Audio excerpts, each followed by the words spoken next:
அனிதா ராதாகிருஷ்ணன் கைது தான் போடணும்னா பின்ன வேற என்ன போடுவாங்க? ஆசிரியர் தினம் கொண்டாடுவாங்களே ராதாகிருஷ்ணன், அவரு இதுன்னு நினைச்சிட்டீங்களோ? அந்த ராதாகிருஷ்ணன் கைதுன்னா போடுவாங்க. அனிதா ராதாகிருஷ்ணன் அது உங்க பேர் தானே போடுவாங்க. அப்புறம் என்ன உங்களுக்கு? அப்ப வீண் வம்பா பேசிதான் கைதா இருக்கீங்க. அவருக்கு நிறைய மக்கள் செல்வாக்கு இருக்கு. போராட்டம் பண்ணிருப்பாங்களே 25 பேரு. போராடுவோம் போராடுவோம். ஏதோ ஸ்மோக் பாம் எல்லாம் போட்டு தப்பிக்கலாம் ட்ரை பண்ணிருக்காங்க. எல்லாம் ஸ்மோக் பண்ணிட்டு பாம்பு போடுவாங்க. ஸ்மோக் பாம்லாம் போட்டு தப்பிக்கலையா? அதெல்லாம் பண்ண முடியாது. அதுவே அவரு காரில் ஏத்தல.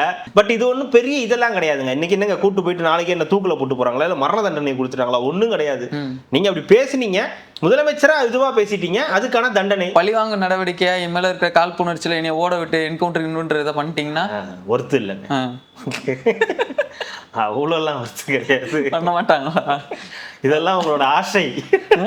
இதெல்லாம் உங்களுடைய ஆசை.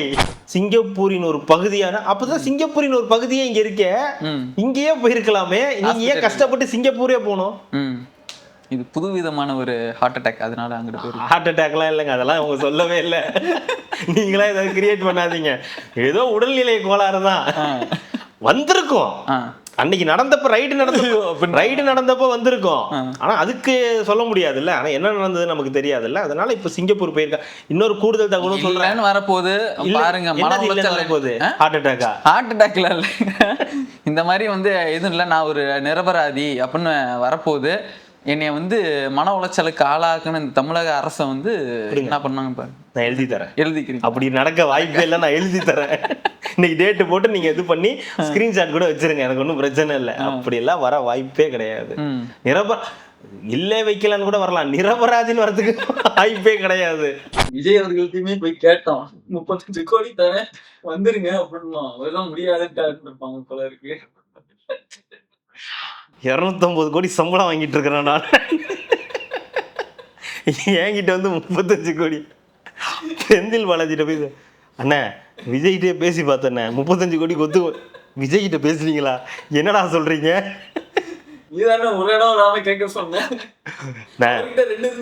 உன்னை கேட்காமல இன்னொன்னு ட்ரை பண்ண. என்ன பண்ண? 70 கோடி கூட கொடுத்துட்றோம், உங்களுக்கு மட்டும் டபுளா கொடுக்குறோம் ஆச்சு. இது ஃப்ளோர் டெஸ்ட் பண்ணும்போது கையில். ரெட்ரோலக்ஸ் குடும்பங்களுக்கு வணக்கம். இன்றைய கார்த்திக் விஷன் நிகழ்ச்சியில் தமிழகத்தில் நடக்கும் அரசியல் நிகழ்வுகளை பற்றி பேசலாம். வணக்கம் கார்த்திக். வணக்கம் ஜோ.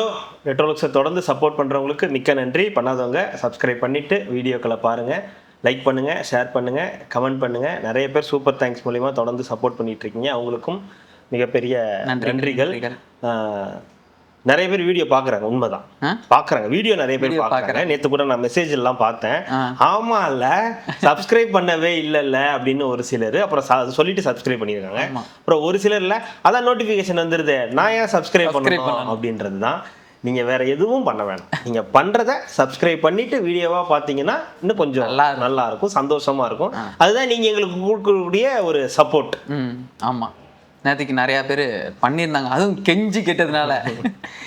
இந்த வடிவல் சார், ஏன் ஜாமி நாங்கள் எவ்வளோ டீசெண்டாக கதவை திறந்து வச்சுட்டு அடித்தோம், அதே மாதிரி தானே நீங்களும் பண்ணணும் அப்படின்ற மாதிரி. சப்ஸ்கிரைப் பண்ணிட்டு தானே வீடியோ பார்க்கணும், அதுதானே நியாயம், தானே உலக வழக்கம். உங்களுக்காக டெய்லி வீடியோலாம் போடுறோம்ல, பண்ணிருங்க. அதே மாதிரி இந்த சிங்கப்பூர் குளத்தூர் விளாக் கேட்டுட்டு இருக்காங்க. அது என்னமோ தெரில, என்ன மாயமோ தெரிலங்க. அது போலான்னு எடுக்கிறப்பெல்லாம் ஏதாவது ஒரு சம்பவம் நடந்து அது நடக்க முடியாம போயிடுது. இது கிட்டத்தட்ட ஒரு 3 தடவை அதை தட்டி போச்சு. 3 வாரங்களா? 3 தடவை தான். வாரம் ஒரு நாள் ட்ரை பண்றது. கரெக்டா அது எடுக்கும்போது ஏதாவது ஒரு பஞ்சாயத்து இந்த வாரம் 2 தடவை. ஆமா, திங்கக்கிழமை ஒரு பிளான் பண்ணோம், கேன்சல் ஆயிடுச்சு. மீண்டும் எனக்கு அதை ஞாபகம் கொடுத்தாதீங்க, விட்டுருங்க. ஏதோ ஒரு தடவை நான் லேட்டா வந்துட்டேன்னா ஏங்க ஐயோ. சரி, நான் ஸ்டோரியே சொல்லிடுறேன். அது ஒரு 2 மினிட்ஸ் வெயிட் பண்ணுங்க. எல்லாம் போகலான்னு சொல்லிட்டு எல்லாருக்கும் சண்டே ஒரு நாள் போன வாரமா, போன வாரம், அதுக்கு முந்தின வாரம் ஃபோன் போட்டு தம்பிக்கிட்ட கேட்டேன். தம்பியா ஓகே நோ ப்ராப்ளம் அப்படின்னு சொன்னா. அப்படி சரி ரைட் ஓகேன்னு சொல்லிட்டு டைமிங்கை சொல்லிட்டு ஓகே பண்ணிட்டேன். அடுத்து இவருக்கு ஃபோன் பண்ணேன். இவர்கிட்ட கேட்டேன், போகலாம் ஒன்றும் பிரச்சனை இல்லை, ஒன்றும் பண்ணிடலாம் அப்படின்னா. சரி ஓகே, நிறைய எல்லாம் ரெடி பண்ணிடுங்க. ஓகே டன் அப்படின்னேன். எத்தனை மணிக்கு இங்கே இருக்கணும் ஆஃபீஸில் இருக்குன்னா 8 o'clock எல்லோரும் ஷார்ப்பாக இங்கே இருந்துருங்கன்ட்டேன்.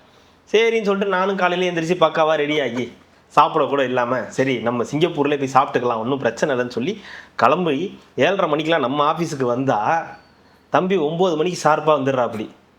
இவராவது பரவாயில்ல 9 மணிக்கு வந்துட்டான். இன்னொருத்தர் என்ன ஆனாருன்னே தெரில. நான் இதோ வந்துடுவார் இங்கே படுத்திருக்கேன் அங்கே படுத்திருக்கேன். ஃபோன் அடிக்கிறாரு, ஐயா தூங்கிட்டேன். எப்படி இருக்கும்? ஏதோ தூங்கிட்டேனா அது ஒரு குறையா ஒரு 3 மணி நேரத்தை மூஞ்சி அங்கிட்ட இங்கிட்டும் திருப்பி வச்சுட்டு பேசவே இல்லைங்க அவர் என்கிட்ட. நானா? ஆமா, மனசாட்சியோட பேசுங்க. லைஃப்ல ஃபர்ஸ்ட் டைம் துண்டு கீழே வந்திருக்கு, இனி விழாது. இன்னைக்கெல்லாம் என்னோட பிரச்சனை கிடையாது. இன்னைக்கு இல்லை, நான் நேற்று கூட பிளான் பண்ணோம். அதுக்கப்புறம் ஒரு தடவை பிரச்சனை மட்டும் சொல்றீங்க, மற்ற நாள் பிரச்சனை எல்லாம் என்னாச்சு? ஒவ்வொரு நாளும் ஒவ்வொரு பிரச்சனை. இது அவன் வரல இவன் வரல, அது இல்லை இது இல்லை இல்லை. அப்புறம் நமக்கு நடுவில் நமக்கே நிறைய பஞ்சாயத்துகள் போனது வந்தது போயிட்டுருச்சு. ஆமா, இந்த மாதிரி சில விஷயங்கள் அதனால மிஸ் ஆயிடுச்சு. பட் கண்டிப்பா பண்றோம், அதுல ஒன்றும் டவுட் கிடையாது. கண்டிப்பா வர வாரத்துல ஒரு நாள் ஷூர் இதுக்காக ஒதுக்கி போறது உறுதி. ஏன்னா எல்லாரும் கேட்டுக்கிட்டே இருக்கீங்க, எங்களுக்குமே ஆசையா தான் இருக்கு போகணும்னு. கண்டிப்பா ஆபீஸை விட்டு வேற எங்கேயாவது கூட்டிட்டு போகணும்.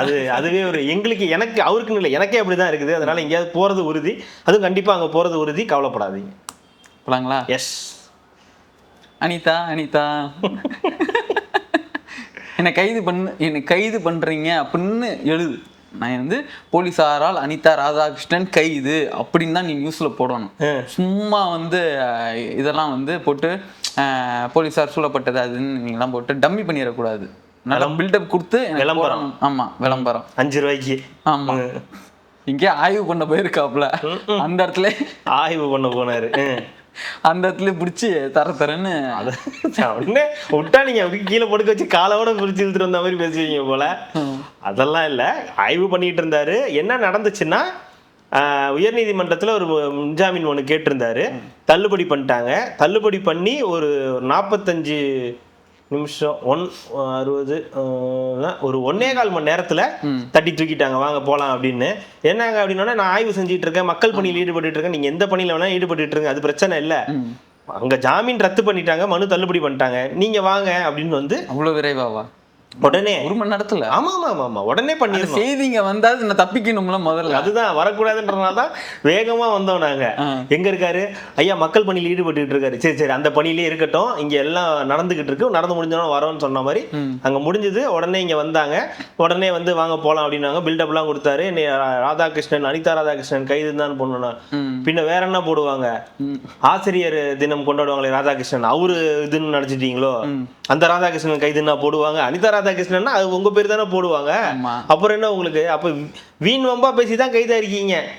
அவருக்கு நிறைய மக்கள் செல்வாக்கு இருக்கு, போராட்டம் பண்ணிருப்பாங்களே 25 பேரு. போராடுவோம் ஏதோ ஸ்மோக் பாம் எல்லாம் போட்டு தப்பிக்கலாம் ட்ரை பண்ணிருக்காங்க. எல்லாம் ஸ்மோக் பண்ணிட்டு பாம் போடுவாங்க. ஸ்மோக் பாம் எல்லாம் போட்டு தப்பிக்கலையா? அதெல்லாம் பண்ண முடியாது. அதுவே அவர் கார்ல ஏத்தல, பில்டப்ல நான் என் கார்ல வரேன், நீங்க உங்க கார்ல. இந்த சீன்லாம் இங்க ஆகாது. ஐயா வாங்க, நம்ம கார் இருக்கு, பெருசா தான் இருக்கு, நீங்க தாராளமா உட்காரலாம், உங்களை மட்டும்தான் கூட்டு போறோம், உங்க படைகள்லாம் நாங்க கூட்டு வரல, ஏறுங்க அப்படின்னு சொல்லி கூட்டு போயிட்டாங்க. அப்புறம் அங்க உள்ள போயிட்டு நம்ம சவஞ்சி ரெயின்போ காலனி மாதிரி தான். அனிதா ஒத்துக்கணும் சரியா? அனிதா எனக்கு என்னமோ சாதா செல்லா கொரில்லா செல்லான்னு தெரியும். எந்த செல்லோப்பா? வெள்ளி சனி ஞாயிறு 3 நாள் கரெக்டா. வெள்ளிக்கிழமையே அரெஸ்ட் பண்றீங்க பாத்தீங்களா? சனி ஞாயிறு கோர்ட் லீவு, எல்லாம் லீவுன்னு தெரிஞ்சு தனி ஒருத்தன் நடந்து வரான், விசிலு ஒண்ணு இது போயிட்டு இருக்குது. இதுக்கே எப்படின்னா சிங்கப்பூர் ஒருத்தர் போயிருக்காரு. இருங்க, இது ஒரு மேட்டர் இன்னும் முடியல. அப்போ இந்த இதுன்றது கைது நடவடிக்கைன்றது உடனே எல்லாரும் பொங்கி எழுந்து பாத்தீங்களா இப்படி பண்ணிட்டாங்க பாத்தீங்களா பேசும்போது அப்படியே பெரிய கெளுத்தி மாதிரி பேசுறது. அப்புறம் இங்க என்னைய கைது பண்ணிட்டாங்க, அவரை கைது பண்ணிட்டாங்க, நீங்க தான் சாதாரணமா வரல, அப்புறம் என்ன உங்களுக்கு சங்கடம்? போயிட்டு வர வேண்டியதானே? மிசாவையே பார்த்துவேங்க. எமர்ஜென்சி பீரியட்ல நீங்க தான் உங்களை அடிச்சுக்க ஆளே கிடையாது, எல்லாம் கிடையாது. இல்ல இவரு கிடையாது, அந்த டீம் தானே, அந்த கட்சி தானே, இப்படிலாம் பேசுறீங்கல்ல, போயிட்டு வாங்க. ஒரு முதலமைச்சரை எந்த வரைமுறைக்குள்ள பேசணும்ன்றது கூட உங்களுக்கு தெரியாது இல்ல? இப்போ நீங்கள் இன்னைக்கு சின்னவர் வராரு, இவர் முன்னாள் முதலமைச்சர் வராரு, எல்லாரும் கனிமொழி அவர்கள் வராங்க, எல்லாரும் பொங்கி எழுந்து வராங்க. அண்ணன் அவர்கள் மக்கள் பணியில் ஈடுட்டு இருக்கும்போது சரி தப்பு தான், மக்கள் பண்ணிட்டு இருக்கும்போது செஞ்சிருக்க கூடாது, வீட்டுல போய் படுத்து தூங்கி இருக்கும்போது கைது பண்ணி தான் சும்மா விட்டுருந்துருப்பீங்களா? இல்ல நடுவில் கைது பண்ணுவீங்க. ஏதோ ஒண்ணு ஏங்க, கைது பண்றதுன்னா அப்படிதான் பண்ணுவாங்க. இவர் என்ன வேலை பார்த்துக்கிட்டு இருக்காரு, என்ன பண்ணிட்டு இருக்காருன்னு பார்த்தா கைது பண்ணுவாங்க? முதலமைச்சரா இதுவா பேசுனீங்க, அதனால உங்களை கைது பண்றாங்க. இதுல என்ன தப்பு இருக்கு? நாங்க இதே மாதிரி நீங்க ஆதவர்ஜனாவது மாரி பேசினாரு, ஏதாவது கைது பண்ணிருக்கணும். நீங்க அன்னைக்கு முதலமைச்சர்ன்ற முறையில அவருக்கு உரிய மரியாதையை கொடுத்துருக்கணும். அது மாதிரி அவர் வந்து செய்யல அப்படின்னு சொல்லி நீங்க அன்னைக்கு கைது பண்ணிருந்தீங்கன்னா ஒரு லாஜிக் இருந்திருக்கு. நீங்க அன்னைக்கு எல்லாத்துக்கும் பயந்தீங்க. ஐயோ இவங்க மேல ஏதாவது போட்டு நம்ம மேல தப்பாயிடுமோ, ஐயோ கரூர் வழக்கு இவர் மேல வழக்கு போட்டு நமக்கு ஏதாவது பேக் ஃபயர் ஆயிடுமோ நீங்க அன்னைக்கு பயந்தீங்க. அவங்க அதுக்கு பயப்படலையே. முதலமைச்சர் நீ விஜய் அவர்களை தப்பா பேசுனது இல்ல, முதலமைச்சர் விஜயை தப்பா பேசுனதுனால உங்க மேல இந்த வழக்கு பாஞ்சிருக்கு.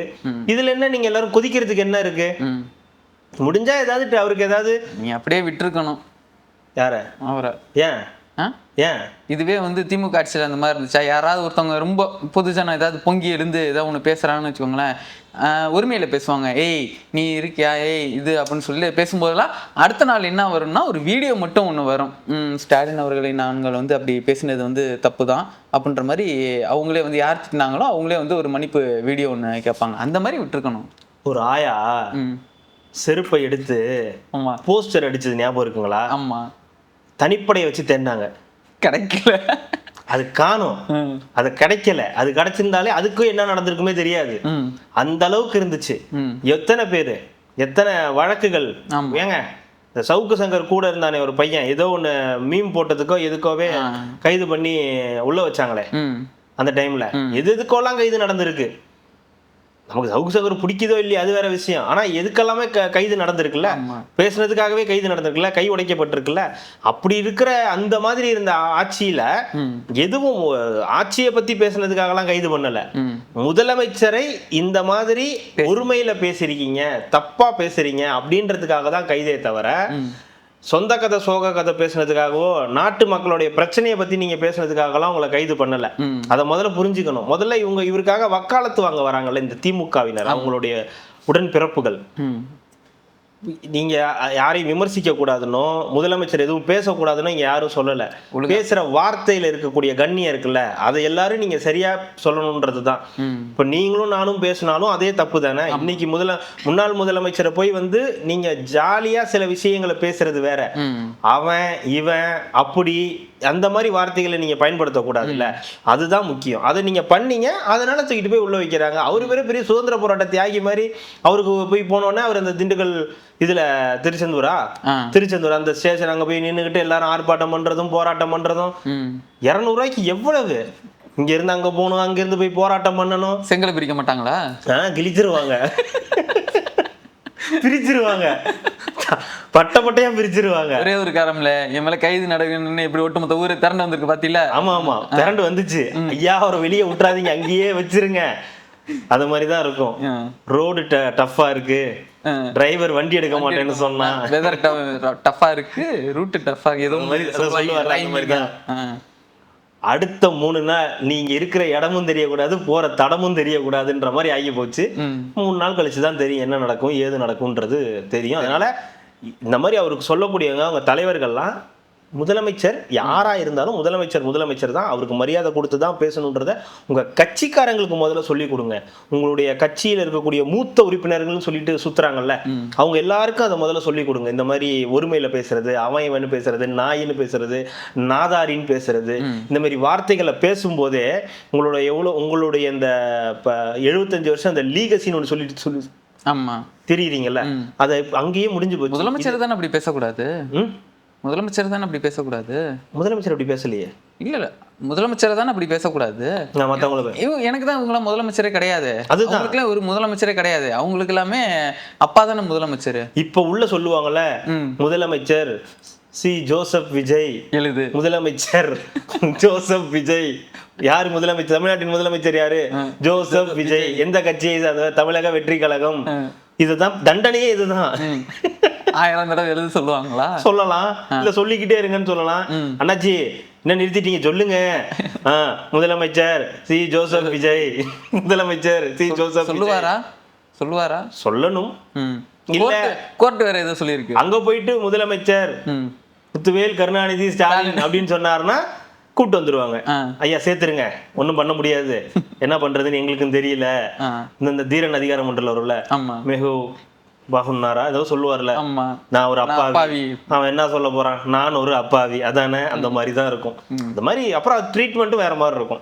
பட் இது ஒன்றும் பெரிய இதெல்லாம் கிடையாதுங்க. இன்னைக்கு என்னங்க கூட்டு போயிட்டு நாளைக்கு என்ன தூக்குல போட்டு போறாங்களா, இல்லை மரண தண்டனை கொடுத்துட்டாங்களா? ஒன்றும் கிடையாது. நீங்க அப்படி பேசுனீங்க, முதலமைச்சரா இதுவா பேசிட்டீங்க, அதுக்கான தண்டனை. பழிவாங்க நடவடிக்கையா என் மேல இருக்கிற காழ்ப்புணர்ச்சியில என்னைய ஓட விட்டு என்கவுண்டர் இதை பண்ணிட்டீங்கன்னா ஒர்த்து இல்லைங்க. அவ்வளோலாம் ஒர்த்து கிடையாது. பண்ண மாட்டாங்களா? இதெல்லாம் உங்களோட ஆசை. இதெல்லாம் உங்களுடைய ஆசை இல்லைங்க, விடுதலை படத்துல அப்படிதானே பண்ணுவாங்க. அது விடுதலை படத்துல இதுல பண்ண மாட்டாங்க. அதனாலதான் அதெல்லாம் பண்ண மாட்டாங்க. ஒருவேளை தொணது கேட்கிறாரோ, வேற யாராவது கூட வர சொல்லி இருக்கே இருக்காங்களே. ஆனா அவர் என்ன பண்றாரு, உஷாராயிட்டாரு. இவர் மாதிரி கிடையாது அவரு. ஆமா, அவரு கொஞ்சம் இதுவா இருந்தவர் போல. டக்குன்னு பார்த்தாரு, வந்திருக்கு 40 லட்சம் எடுத்திருக்காங்க, பல கோடி ரூபாய் நம்ம பேர்ல இருக்கு, சிங்கப்பூர் போடு டிக்கெட்டை அப்படின்ட்டு பொசுக்கு. அரெஸ்ட்னா முதல்ல நெஞ்ச பிடிக்கிறது தானங்க வழக்கம். நெஞ்சு பிடிக்கிறதா இது ஒரு மாதிரி ஆயிடுமே, தப்பாயிடுமேன்றதுக்காக எஸ்கேப். முதல்ல அரெஸ்ட் பண்ணாதானே இந்த பிரச்சனை. அரெஸ்ட் பண்ணவே முடியாதுன்னா அப்படின்னோடனே இன்னைக்கு வந்து விசாரணை வந்து ஆஜராகல. என்னன்னு கேட்டதுக்கு ஒரு உடல்நிலை கோளாறு அப்படின்னா, என்னங்க உடல்நிலை கோளாறு அப்படின்னு கேட்டா, இல்ல நாங்க வந்து இதுக்கு போறோம், அது என்னன்னு சொல்லல. அதுக்கப்புறம் தான் தெரியுது சிங்கப்பூருக்கு போயிருக்காரு. காவேரி ஹாஸ்பிட்டல் இங்கே தான் இருக்கு. அப்புறம் என்ன, அதான் சொல்றேன், காவேரி, கங்கை, யமுனா, சரஸ்வதி எல்லாமே இங்கதான் இருக்குது. அப்புறம் அரசு மருத்துவமனைகளும் இங்கதான் இருக்கு. அதை தவிர அப்பல்லோ முதற்கொண்டு இங்கதான் இருக்கு. இதெல்லாம் விட்டுட்டு சிங்கப்பூருக்கு நீங்க போறீங்கன்னா, அப்போ ஒண்ணு இங்க மருத்துவத்தோட தரம் கம்மியா இருக்கணும், இல்ல எல்லாரும் சொல்ற மாதிரி hey you know Singapore you don't know அப்படின்னு கிளம்பிருக்கணும். இதுதான் வந்து வாய்ப்புகளா இருக்கு. இப்ப தெரியுதுங்களா, சாதாரணமா வரலடா திமுக காரன் உடனே சிங்கப்பூர் கிளம்பிடுவான். பிரச்சனையே இருக்கக்கூடாது. இருந்தா தானே அரெஸ்ட் பண்ண வருவீங்க. 10 நாள் கழிச்சு வந்துடுறாங்களாம்.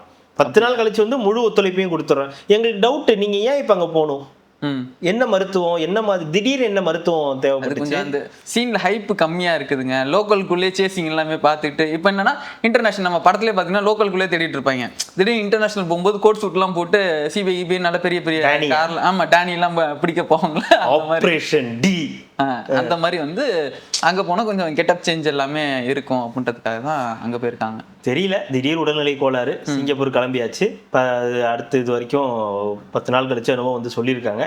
10 நாள் கழிச்சு நாங்க வந்து ஒத்துழைப்பு கொடுக்குறோம்னு. சரி ஓகே அப்படின்ற மாதிரி அவங்களும் வந்து சொல்லியிருக்காங்க. நல்ல விஷயம் சிங்கப்பூர் போறதுன்றது. எல்லாருமே வந்து ஒரு மெடிக்கல் செக்அப் எடுத்து வச்சுக்கணும் முன்னாடியே. எனக்கு வந்து ஒன்றும் இல்லை. சிங்கப்பூர்னா தோதானங்க இருக்கு, இந்த தொகுதி தானே. ஆமா, அதுக்கு எதுக்கு ஒரு சிங்கப்பூர் போறோம் வைக்கிறோம்னுக்கிட்டு இங்கே இருந்தாலும் இருக்கலாங்க. சிங்கப்பூர்னு சொல்லி முதல்ல கேட்கணும், வைரமுத்துவை கூட்டு கேட்கணும். சிங்கப்பூர்னு சொன்னாரு, எந்த சிங்கப்பூருங்க? கொளத்தூர் சிங்கப்பூரா இல்ல உண்மையாவே சிங்கப்பூர் போயிருக்காரா அப்படின்னு. ஏன்னா கொளத்தூர் தொகுதியா சிங்கப்பூரின் ஒரு பகுதியான, அப்பதான் சிங்கப்பூரின் ஒரு பகுதியே இங்க இருக்க, இங்கேயே போயிருக்கலாமே, நீங்க ஏன் கஷ்டப்பட்டு சிங்கப்பூரே போனோம்?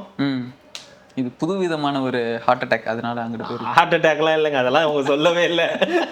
நீங்களா ஏதாவது கிரியேட் பண்ணாதீங்க. ஏதோ உடல்நிலை கோளாறு தான் வந்திருக்கும். அன்னைக்கு ரைடு நடந்தப்போ வந்திருக்கோம். ஆனா அதுக்கு சொல்ல முடியாதுல்ல. ஆனா என்ன நடந்தது நமக்கு தெரியாதுல்ல. அதனால இப்ப சிங்கப்பூர் போயிருக்கா. இன்னொரு கூடுதல் தகவலும் சொல்றேன் வரப்போகுது பாருங்க.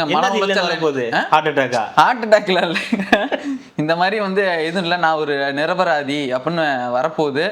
என்னைய வந்து மன உளைச்சலுக்கு ஆளாக்குன்னு இந்த தமிழக அரசை வந்து என்ன பண்ணாங்க பாரு. நான் எழுதி தரேன், எழுதிக்கிறேன். அப்படி நடக்க வாய்ப்பே இல்லை, நான் எழுதி தரேன். இன்னைக்கு டேட்டு போட்டு நீங்க இது பண்ணி ஸ்கிரீன்ஷாட் கூட வச்சிருங்க, எனக்கு ஒன்றும் பிரச்சனை இல்லை. அப்படி எல்லாம் வர வாய்ப்பே கிடையாது. இல்லை வைக்கலான்னு கூட வரலாம், நிரபராதின்னு வரதுக்கு வாய்ப்பே கிடையாது. சாமானிய ஒருத்தர் சிங்கப்பூர் போக முடியுமாங்க? 10,000 ரூபா வச்சுக்கிட்டு லண்டன் போறாங்க. அதுதாங்க, சாமானியன் ஒருத்தர் சிங்கப்பூர் போக முடியுமா? முடியாதுல்ல.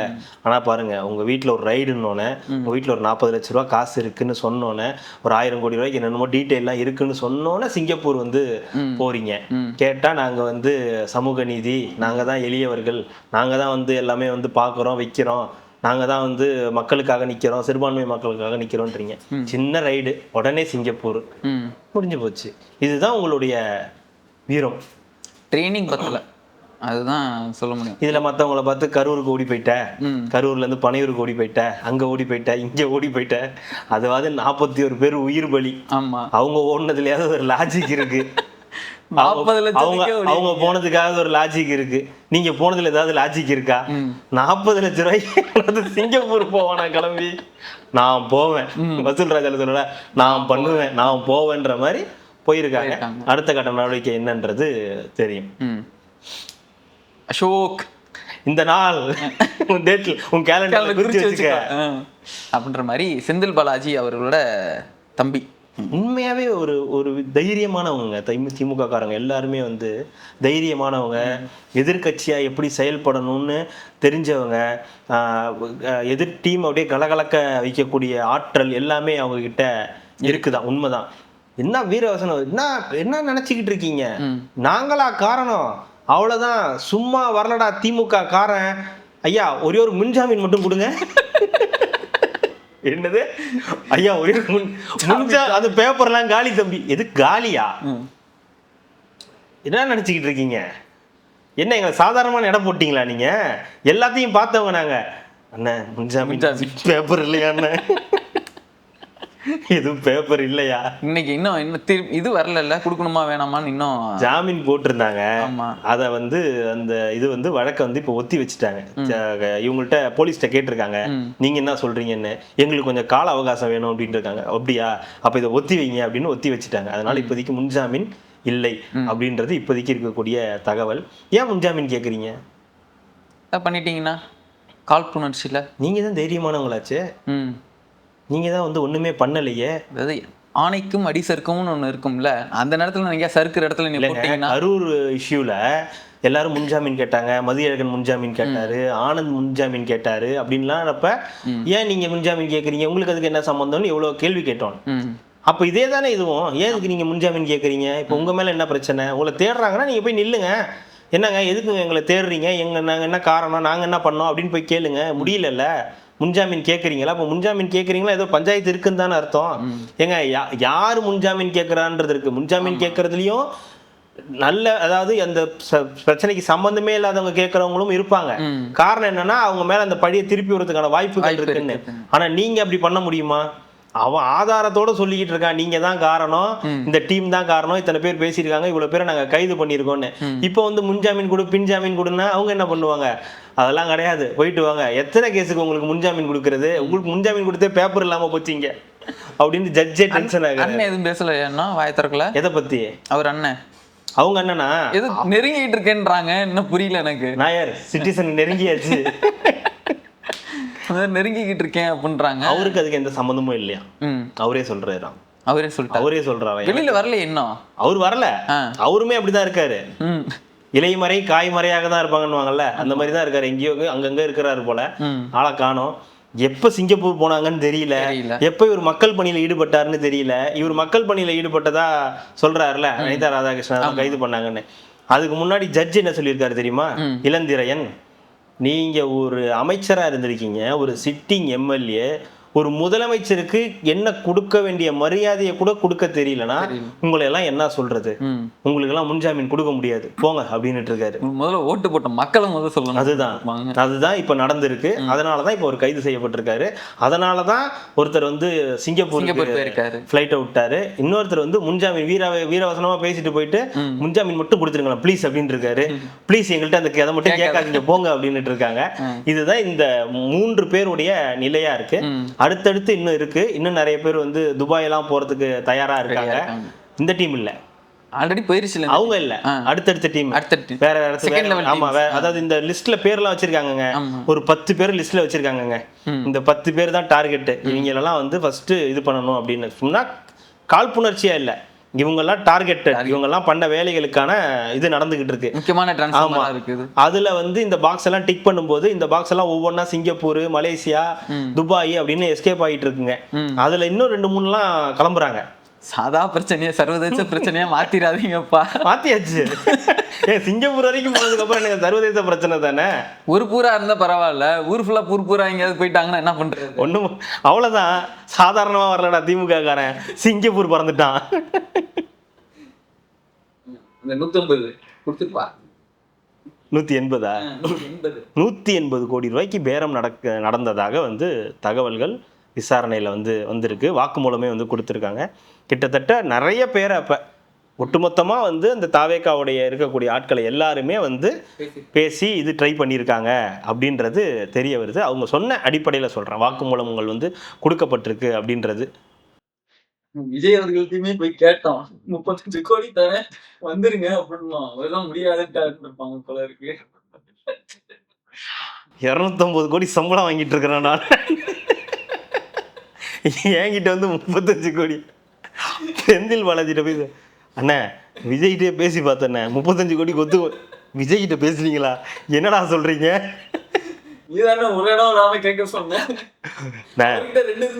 உன்னை கேட்காமல இன்னொன்னு ட்ரை பண்ணேன். என்ன பண்ணேன்? 70 கோடி கூட கொடுத்துட்றோம், உங்களுக்கு மட்டும் டபுளா கொடுக்குறோம். ஆச்சு இது ஃப்ளோர் டெஸ்ட் பண்ணும்போது கையை இந்த மாதிரி தான் இருக்குது இந்த டீமு. 180 கோடி ரூபாய்க்கு பேரன்னா எவ்வளோ அது உண்மையாக இருக்கும் பட்சத்தில் வாக்குமூலம் கொடுத்ததா சொல்கிறாங்க. அஃபிஷியல் நியூஸ் எதுவுமே கிடையாது, இதெல்லாமே செய்திகளில் வரக்கூடிய தகவல் தான். அப்படி 180 கோடி ரூபாய்க்கு பேரம் பேசப்பட்டிருக்குன்னா எவ்வளோ பணம் இருக்குது, மக்களை எவ்வளோ முட்டாளான்னு நினைக்கிறாங்க. 1000 கோடி 1 லட்சம் கோடிலாம் கேட்டு 180 கோடிங்க. கரெக்டு தான்யா, 1000 கோடி 500 கோடிலாம் இருக்குதான். ஆனால் இந்த இல்லை, அதெல்லாம் பார்ட்டி ஃபண்டு அது இதுன்னு கட்சி நிதி இவங்கள்ட்ட உள்ள பணம் தனியில். ஒரு ஆட்சியை கவிழ்க்கிறதுக்கு இவ்வளோ பணம் செலவு பண்ணுறது அப்படின்ற ஒரு அமௌண்ட் இருக்குல்ல, இது கம்மி தான். 180 கோடின்றது இந்த நம்பர்ஸ் வச்சு பார்க்கும்போது ரொம்ப கம்மியான அமௌண்ட்டு தான். ஆனால் எங்கள் ஒரு கட்சிக்கே 300 கோடி ரூபா தராங்களாம். ஜெயிக்க மாட்டோம் தெரிஞ்ச ஒரு கட்சிக்கு 300 கோடி ரூபா கொடுக்குறாங்களாம். அவங்களுக்கு நல்லா தெரியாது, ஒன்று கூட தேராது அப்படின்னு. அதுதான் ஒன்று வாட்டர் பாட்டில் வைங்க, டம்ளர் வேண்டாம், உன்னைய கூட்டின்னு வந்ததுக்கு அப்படின்ற மாதிரி. அதுதான் இல்லை, அதுதான் 180 கோடி ரூபா ஒரு ஆட்சியை கவிழ்க்கிறதுக்கு தயாராக இருக்காங்க. அது செலவு பண்ண தயாராக இருக்காங்க. ஒரு கார்ப்பரேட் ஆஃபீஸ் மாதிரி போட்டு அதுக்கான வேலைகள்லாம் நடந்திருக்கு அப்படின்னும் போது யோசிக்க வேண்டிய விஷயமா தான் இருக்குது. நம்ம ஊரில் இப்படி ஆட்கள், அதாவது அதிமுக ஆட்சி அமைஞ்சிருந்தால் இவங்களுக்கு எந்த பிரச்சனையும் இல்லை. தாவேக்கான்னும் போது யாராலையுமே ஏற்றுக்க முடியல. அதனால தான் இந்த பிரச்சனைகள் எல்லாம் நடந்துக்கிட்டு இருக்கு. அனிதா ராதாகிருஷ்ணன் பேசுனதா இருக்கட்டும், இவங்க 180 ஒரு காசு கொடுத்து அவங்கள விலைக்கு வாங்கிடலான்னு நினச்சதா இருக்கட்டும், இப்படி புரோக்கர்ஸ் மூலியமாக அதை நடத்த ட்ரை பண்ணதாக இருக்கட்டும், அது இன்றைக்கி அம்பலமானோன்னே அது இல்லை இது இல்லைன்னு அதுக்கு உருட்டுறதா இருக்கட்டும், எல்லாமே இப்போ நடந்துக்கிட்டு இருக்கு. அதே மாதிரி தான் விஜயபாஸ்கர் அவர்களுடைய இந்த இணைப்பு, இது எப்படி நம்ம ஒரு 180 கோடி ரூபாய்க்கு இங்கே பேரம் பேசி இந்த ஆட்சியை இது பண்ணுறாங்களோ, அதே மாதிரி தான் அதிமுகலேருந்து இருக்கக்கூடியவர்களை வர வைக்கிறது. அதுவும் மற்றவங்கெல்லாம் வந்தப்போ எந்த பிரச்சனையுமே இல்லை. மற்ற இந்த இசைக்கு சுப்பையா வந்தப்போயோ, இந்த மரகதம் குமரவேல் அவங்கெல்லாம் வந்தப்போயோ, அந்த மக்களுக்கு அவங்க இப்படி பண்ணிட்டாங்களேன்ற ஒரு பேச்சு தான் இருந்தது தவிர இவங்க மேலே ஊழல் குற்றச்சாட்டோ மற்ற எதுவும் இல்லை. ஆனால் இந்த வந்திருக்கக்கூடிய 2 பேர் மேலே ஹெவியான ஊழல் குற்றச்சாட்டு இருக்குது. எங்கே பார்த்தாலும் பெரிய அளவுக்கு ஏன் அப்படின்ற கேள்வி வந்திருக்கு. என்ன ரீசனுக்காக இப்போ அவங்கள சேர்த்துருக்கீங்க, ஏன் அவங்கள சேர்த்ததுனால என்ன இருக்குது? நம்ம இதுலேயே நிறைய பேர் கமெண்ட் பண்ணாங்க, நேற்று பண்ணியிருந்தாங்க, நீங்களே பார்த்துருப்பீங்க.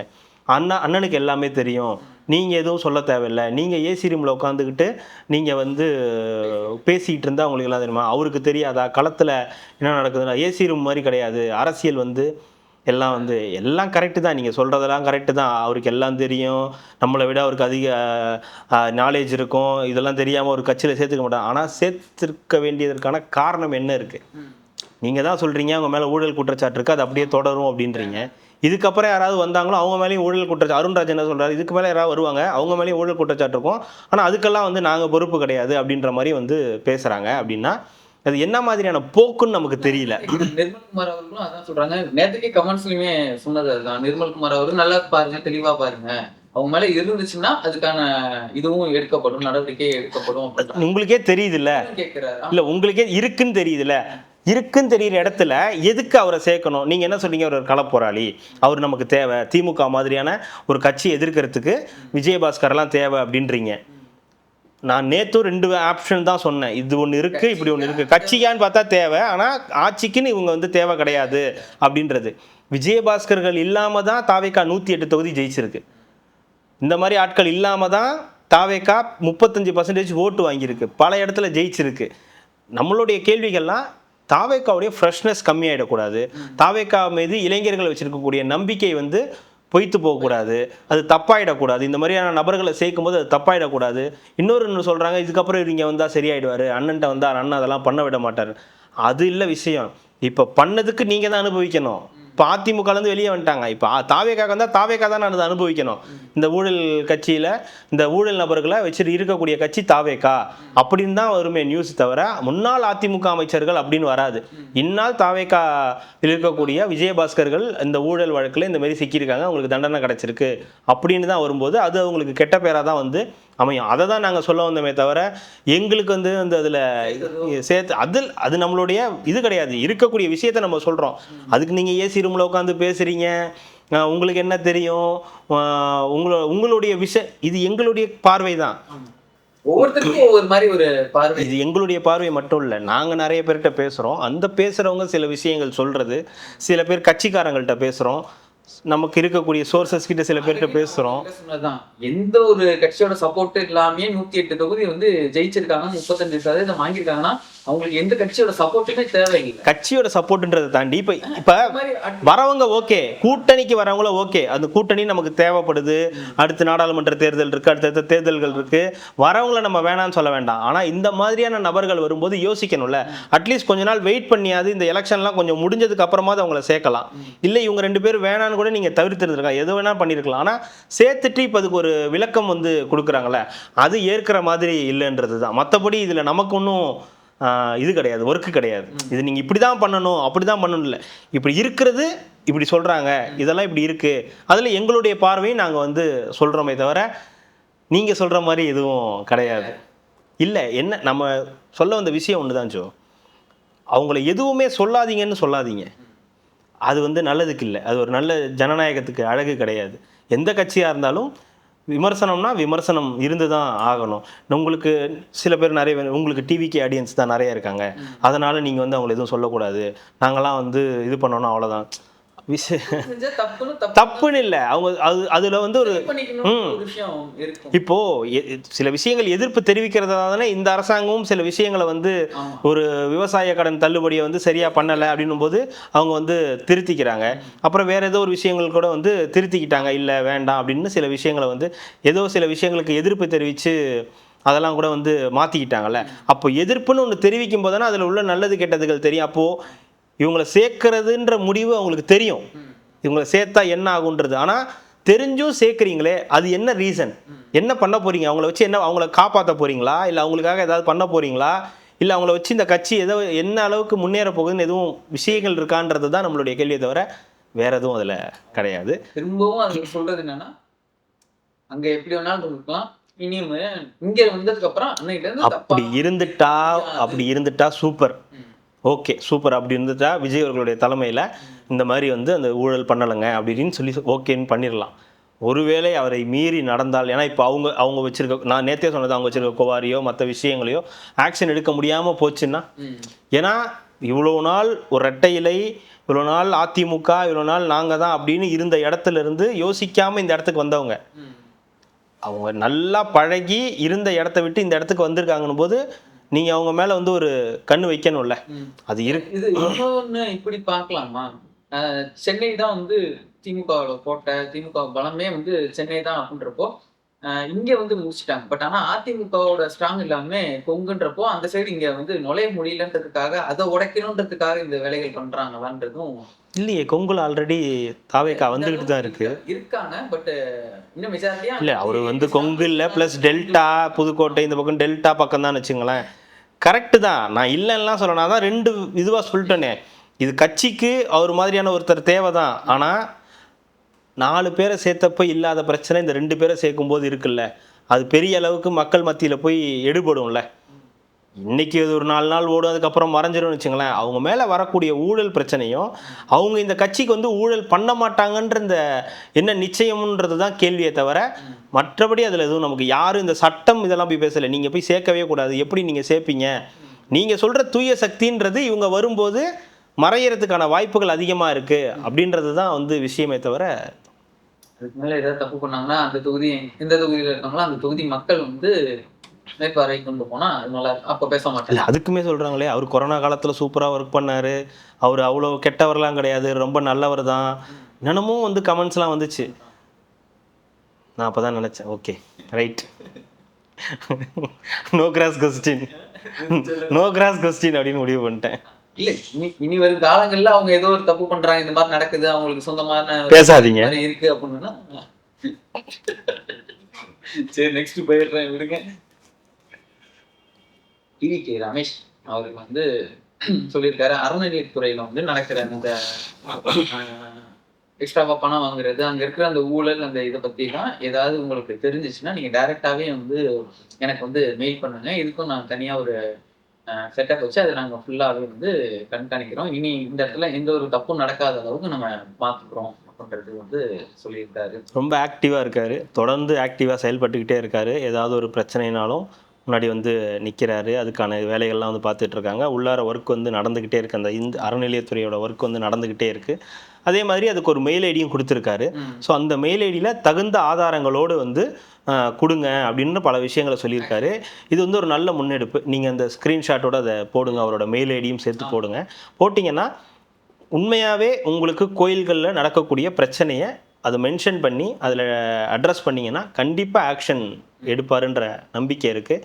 அதனால் வந்து இந்த அறநிலையத்துறையில் இருக்கக்கூடிய எந்த பிரச்சனையாக இருந்தாலும் சொல்லுங்கள், அங்கே இருக்கக்கூடிய முறைகேடுகளாக இருக்கலாம், இல்லை உங்களுக்கு நடக்கக்கூடிய அவமதிப்புகளாக இருக்கலாம், இல்லை வேறு எதுவும் பிரச்சனைகள், காசு கேட்குறாங்க, இந்த லைனில் நிற்கும் போது வந்து காசு கேட்டு முன்னாடி கூப்பிட்டு போகிறதா இருக்கட்டும், 5000 கொடுக்கறது, 3000 கொடுக்கறது, 1000 ரூபா கொடுங்க ஃப்ரண்ட்டில் போய் நிற்கலாங்க அப்படின்னு சொல்கிறது, இந்த மாதிரி விஷயங்களை தவிர்க்கிறதுக்கு இது ரொம்ப ஹெல்ப்ஃபுல்லாக இருக்கும்.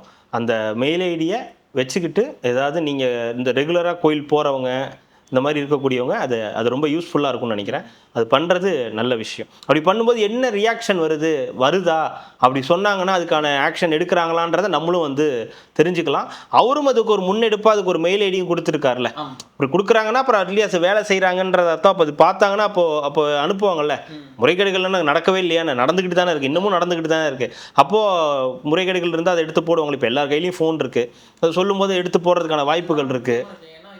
முன்னாடியே நம்ம பாக்குறோம், ஏதோ பப்ளிக் டாய்லெட் வந்து சரியில்லை, இதை கிளீன் பண்றதுக்கு ஏதோ ஒரு இடத்துல நம்ம புகார் கொடுக்கணும்னா அது ஒரு பெரிய ப்ராசஸா இருக்கும். நம்ம போய் அதை டைப் பண்ணி அவங்களுக்கு ஒரு லெட்டர் டைப் பண்ணி அவங்கள்ட்ட கொண்டு போய் யார்கிட்ட கொடுக்குறதுன்னு நம்மளுக்கு தெரியாது. இங்க போனா அங்க போடுவாங்க, அங்க போனா இங்க, கடைசியில வந்து அந்த நல்லது பண்ணணுன்ற எண்ணமே நம்மளுக்கு போயிடும். எவன் எக்கடு கிட்ட போனா என்ன, நம்ம கக்கூசு நல்லா இருக்கா அப்படின்ற அளவுக்கு போயிடும். இன்னைக்கு இவ்வளவு தூரம் சிம்பிளிஃபை ஆனதுனால ஈஸியா எல்லாத்தாலையும் அணுக முடியும், அதை வந்து ரெக்டிஃபை பண்ண. அதுதான் இப்போ கிரேட்டர் சென்னை கார்பரேஷன் கூட நீங்கள் ஏதாவது இடத்துல டிரான்ஸ்ஃபார்மர் பிரச்சனையாக இருக்குது, இல்லை இந்த ரோட்டில் அந்த பிரச்சனையாக இருக்குது, பேனர் ஒரு பிரச்சனையாக இருக்குது அப்படின்னா அவங்களுடைய அந்த எக்ஸில் போயிட்டு நீங்கள் அவங்களோட அதை டேக் பண்ணி இந்த இடத்துல இப்படி இருக்குன்னு சொன்னீங்கன்னா எக்ஸாக்ட் பிளேஸோட நீங்கள் வந்து மென்ஷன் பண்ணி போட்டிங்கன்னா அவங்க அதை போய் சரி பண்ணுறாங்க. அது ஒரு ஈஸி வே தானே. நீங்கள் போய் ஒரு கம்ப்ளைண்ட் கொடுத்து அவங்க பண்ணலைன்னு சொல்கிறத விட இந்த மாதிரியான விஷயங்களை நம்மளை யூஸ் பண்ணிக்க முடியும் அப்படின்றது ஒரு முக்கியமான விஷயம். அது கொடுத்துருக்க மெயில் ஐடியும் வந்து ரொம்ப முக்கியமான.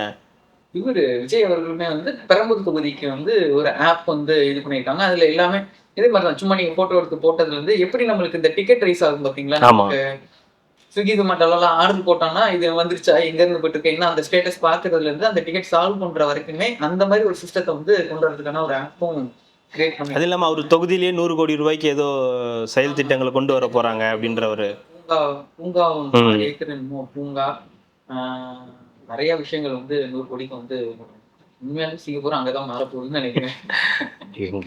சிங்கப்பூராலாம் மாற வேணாங்க, சென்னையாக இருந்தால் போதும், தமிழ்நாடாவே இருந்தாலே போதும். அது மாதிரி இருந்தாலே போதும். சிங்கப்பூராவும் மாற வேணாம், அமெரிக்காவும் மாற வேணாம். நம்ம ஊர் மற்ற ஊருக்கு ஒரு எக்ஸாம்பிளாக இருக்கணுன்றது தான். சிங்கப்பூர் மாதிரி சென்னை இருக்கும், தமிழ்நாடு இருக்குன்றதை தாண்டி தமிழ்நாடு மாதிரி சிங்கப்பூர் இருந்தால் நல்லாயிருக்கும், மலேசியா இருந்தால் நல்லா இருக்குன்ற மாதிரி நம்ம மாறினா கூட போதில்லை. அது அவ்வளோ தூரம் கூட போய் வேணாம்.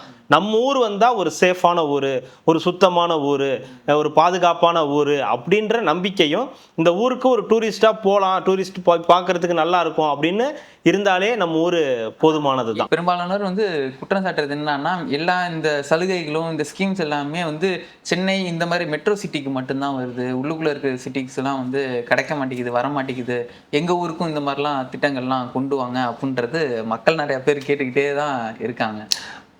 நீங்கள் சொல்கிறீங்க கரெக்டு தான். ஆனால் நான் என்னென்னா, இந்த மாதிரி இதெல்லாம் ஸ்கீம்ஸ் எல்லாம் அங்கே போகிறதுக்கு முன்னாடி அங்கேயே அவங்களுடைய வேலை வாய்ப்புகள், இப்போ அந்த ஊரில் இருந்து இங்கே வராங்கன்னா அவங்க அப்பா அம்மாவை பிரிஞ்சு, அவங்க பொண்டாட்டியை பிரிஞ்சு, குடும்பத்தை பிரிஞ்சு, இப்போ பிள்ளைங்களை பிரிஞ்சு இங்கே வரத்துக்கு அந்த ஊர்லேயே அவங்களுடைய வேலை வாய்ப்புகள் இருந்தால் எவ்வளோ பேருக்கு வேலை வாய்ப்புகள் அங்கே இல்லாமல் தான் இங்கே வராங்க, ஒரு ஐடி கம்பெனியில் வேலை செய்யணும்னு நீங்கள் தான் சொல்கிறீங்க. இந்த ஊருடைய இது என்ன கெப்பாசிட்டி என்ன, சென்னையோட கெப்பாசிட்டி என்ன, ஓவரால் தமிழ்நாடோட இருக்கணும் 40 லட்சம் 50 லட்சம் சொல்றாங்க. நம்ம அது அவ்வளோவா இருக்கோம், நம்ம இருக்கோம் 1.5 கோடி பேருக்கு மேல இங்க வந்து 2 நியர்பை 2 crores கிட்ட வந்து இருக்கணும். அந்த ஊர் எப்படி தாங்கும்?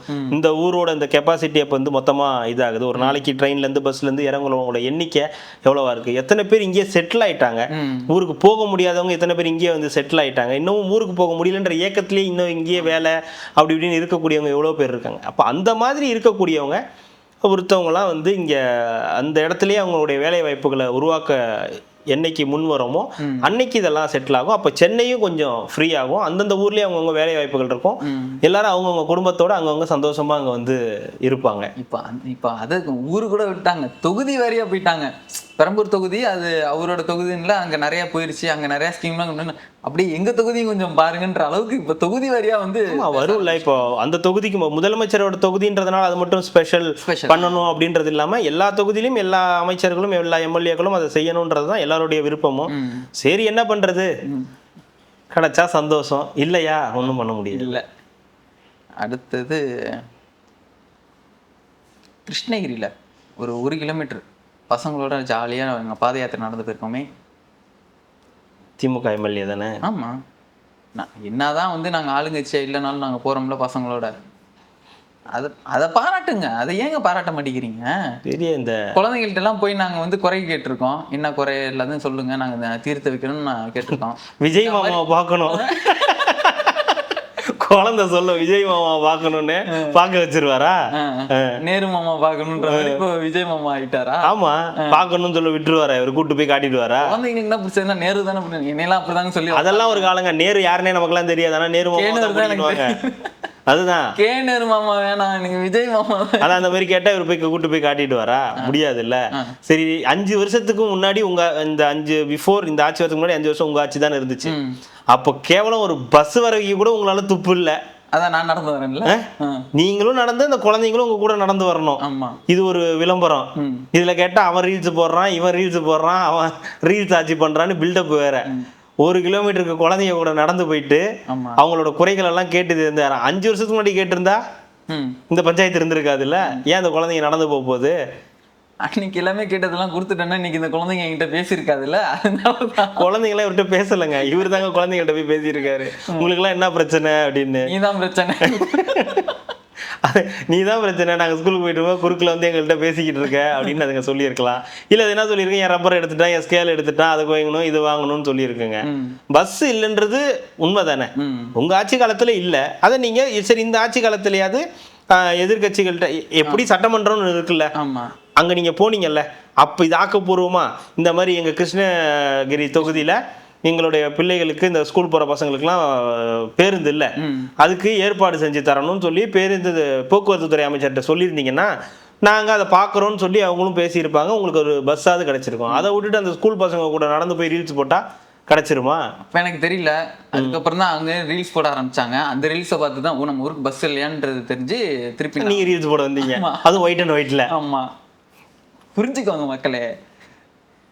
அப்புறம் அதிமுகலேருந்து வைகை செல்வன் சொல்லி முன்னாள் வந்து நெக்ஸ்ட் விக்கெட்டு அவர் என்ன சொல்லியிருக்காருன்னா, நாம் அழிஞ்சாலும் பரவாயில்ல, நம்ம கட்சி கொள்கை எப்படியாவது அழியாமல் நம்ம காப்பாற்றிக்கணும். ஆனால் இங்கே ஒருத்தர் என்னன்னா கட்சி கொள்கை என்ன அழிஞ்சாலும் பரவாயில்ல, நாம் காப்பாற்றிக்கணும் அப்படின்னு நினைக்கிற ஒரு தலைமை கீழே என்னால் வேலை பார்க்க முடியாது, ஐ எம் கோயிங் அப்படின்னு சொல்லிட்டு ரிட்டர்ன் ஆயிருக்காரு. அதிமுகவோட நிலைமை எப்படி இருக்குன்னா, பகவதி படத்துல விஜய் சச்சா ஊருக்காரப்பா 2 டீ, சச்சா ஊருக்காரங்கன்ற 2 டீ தானே அப்படின்னு வாங்க எல்லாம் ஒட்டுமொத்தமா போவாங்கல்ல, அதுதான் அதிமுக.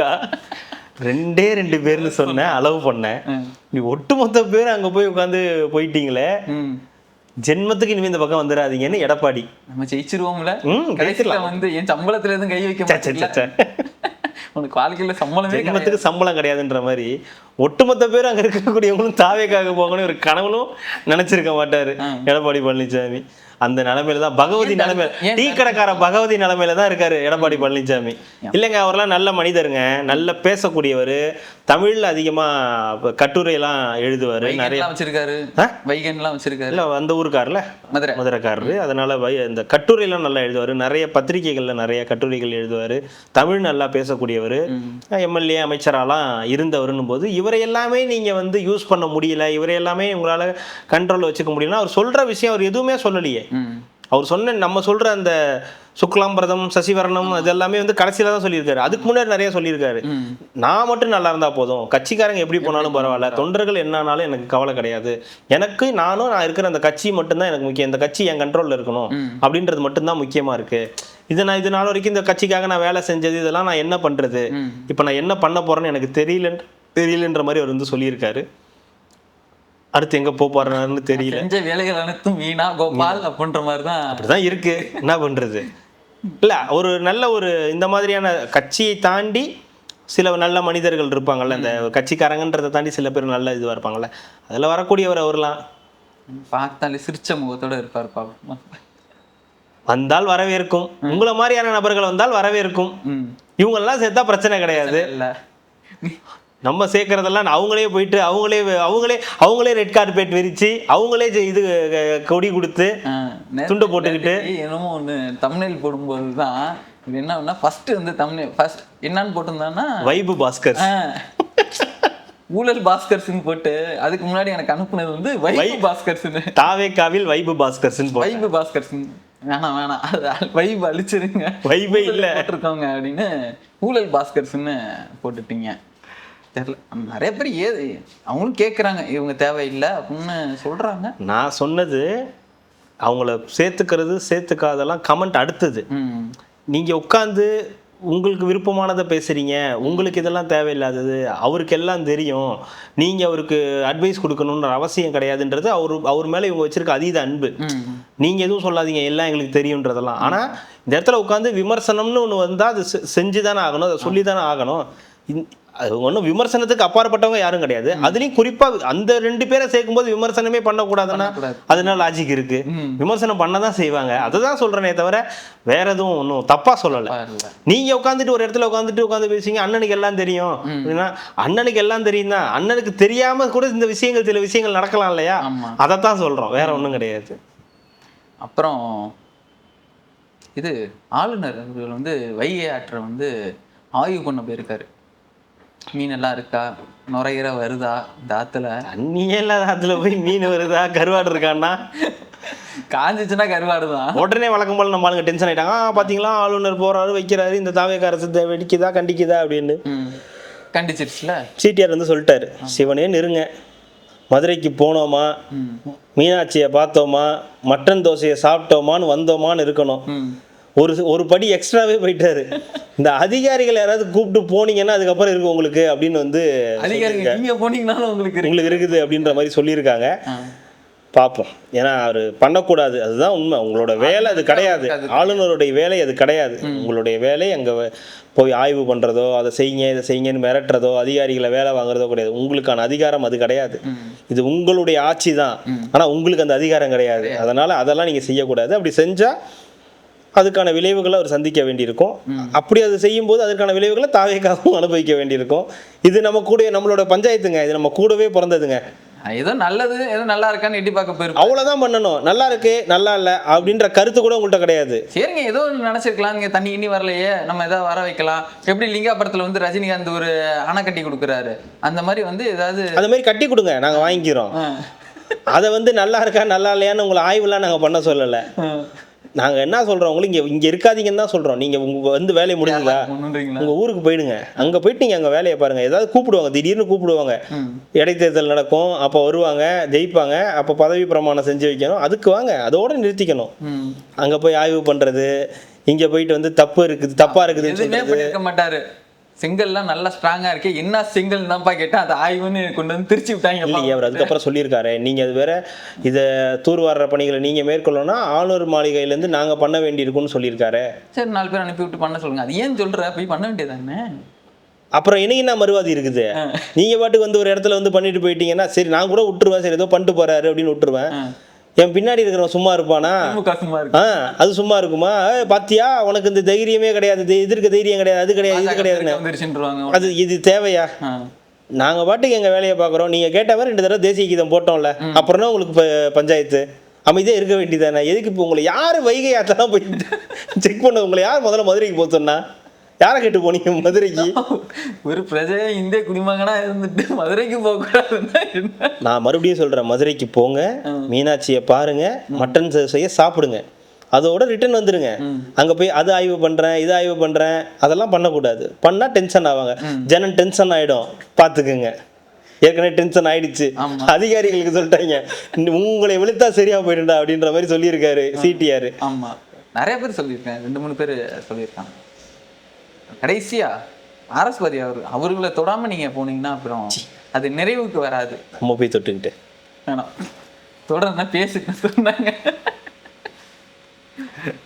அவரும் நிறையா தான் பேசியிருக்காரு. ஏதோ அந்த காலத்தில் எங்கள் மேலே தான் கூட அவதூறு வழக்கு போட்டிருக்காங்க. ஜெயலலிதா காலத்தில் என் மேலே 16 இருக்குது, தளபதி மேலே 40 இருக்குது. நான் இங்கே எல்லாம் வந்து கைது பண்ணியிருக்காங்களா, வச்சிருக்காங்களான்னா அப்போ பண்ணாமல் விட்டது தான் பஞ்சாயத்து. உங்கள் மேலே கேஸ் போட்டு வச்சிருந்தது தான் தப்பாக போச்சு. இன்னைக்கு ஒரு கேஸ் போட்டாலும் வலுவாக போட்டோம்ல அண்ணன், நங்கூரம் நச்சுன்னு போட்டோமா அப்படின்ற மாதிரி ஒன்று போட்டோன்னு தூக்கி உள்ளே வைக்கிறாங்களே.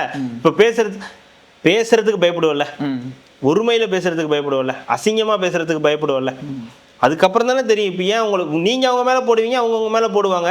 அது உங்களுக்குள்ள சகஜம். என் ஃபேமிலி அவன் அசிங்கமாக திட்டுவோம், அவன் ஃபேமிலி நான் அசிங்கமாக திட்டு, இது நாங்கள் ஒரு ஜாலியாகவே எடுத்துக்கிறோன்றது உங்களோட இது. அது மாதிரி வந்து கோவை சரளாவும் இருக்கணும்னு அவசியம் கிடையாதுல்ல. சிம்ரன், என் ஃபேமிலி அவன் அசிங்கமாக திட்டுவான், அவன் ஃபேமிலியில் அசிங்கமாக திட்டுவான்.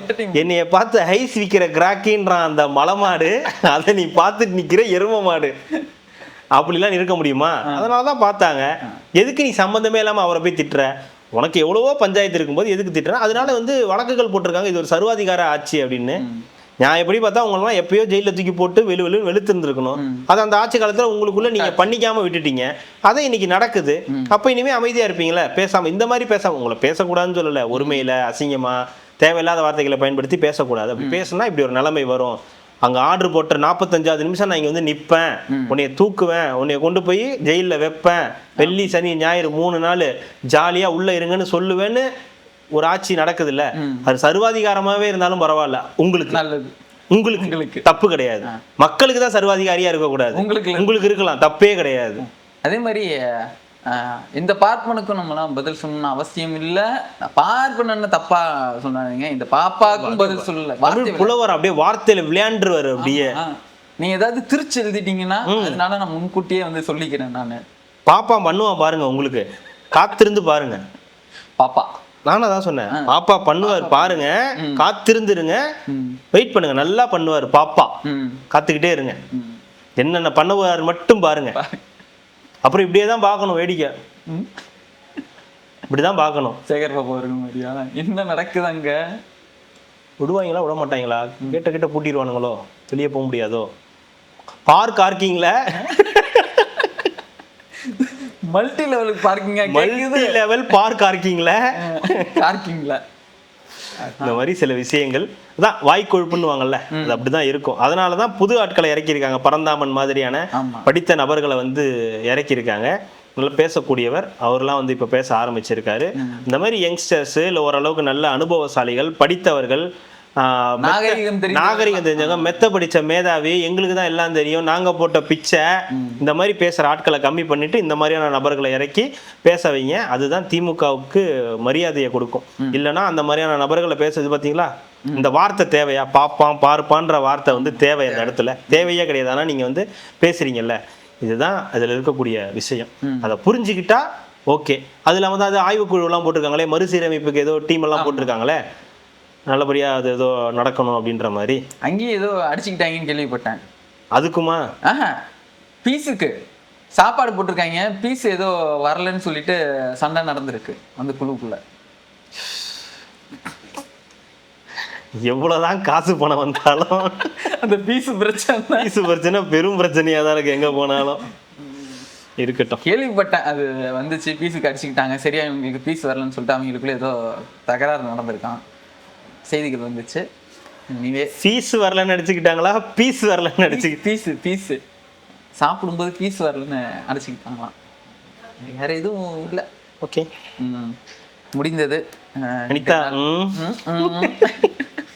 அனிதா இன்னொன்னு அந்த இதுதான் இருக்குது. இன்னைக்கு யாரோ இந்த அப்பா 2 குழந்தைங்களை வந்து விட்டுட்டாங்கன்னு சொன்னா அது ஏதோ பழைய பழிவாங்கும் இதுக்காக வந்து நடந்திருக்கு.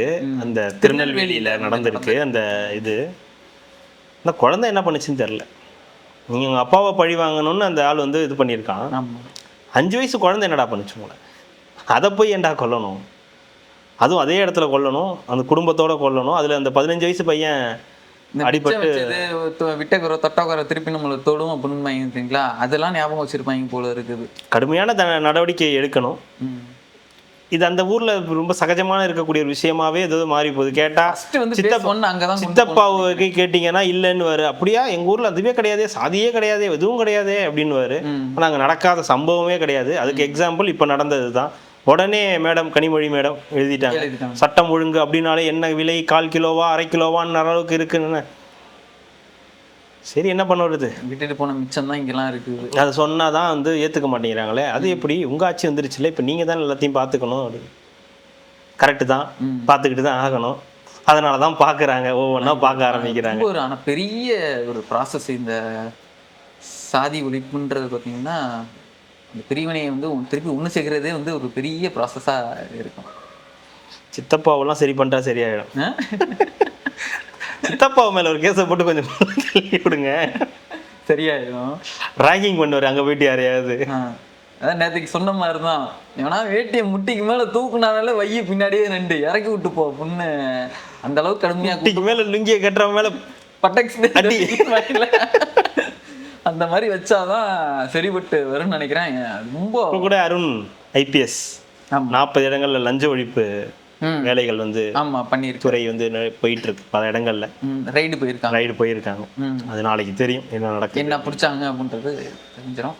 நாளைக்கு என்ன செய்திகள் காத்து இருக்குதுன்னு தெரியல. நாளைக்கு பல செய்திகளோட திருப்பி பேசலாம். கார்த்திக், மிக்க நன்றி. மகிழ்ச்சி.